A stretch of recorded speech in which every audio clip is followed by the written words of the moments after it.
मंडळी, बीड शहरात कायदा आणि सुव्यवस्थेचा प्रश्न पुन्हा एकदा ऐरणीवर आलाय।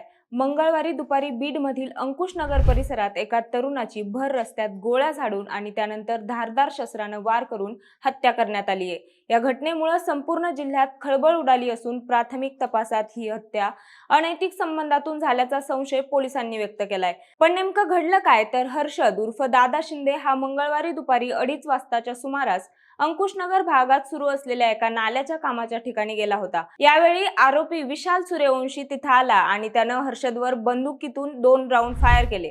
स्वतःचा जीव वाचवण्यासाठी हर्षदनं तिथून पळ काढला, पण आरोपींनी त्याचा पाठलाग केला आणि त्याला गाठून धारदार शस्त्राने त्याच्यावर सपासप वार केले। हा हल्ला इतका भीषण होता की हर्षद शिंदेचा जागीच मृत्यू झाला। तसंच या घटनेची माहिती मिळताच बीड शहर पोलीस आणि फॉरेन्सिक टीम घटनास्थळी दाखल झाली। त्यांनी घटनास्थळाची पाहणी केली। तसंच मुख्य आरोपी विशाल सूर्यवंशी सध्या फरार असून त्याला पकडण्यासाठी पोलिसांनी 3 विशेष पथकही रवाना केलेली आहेत।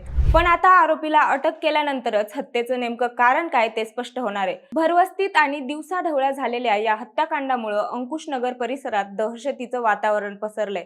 तसंच गुन्हेगारांमध्ये पोलिसांचा धाक उरला आहे का, असा प्रश्नही स्थानिक नागरिकांकडून उपस्थित केला जातोय।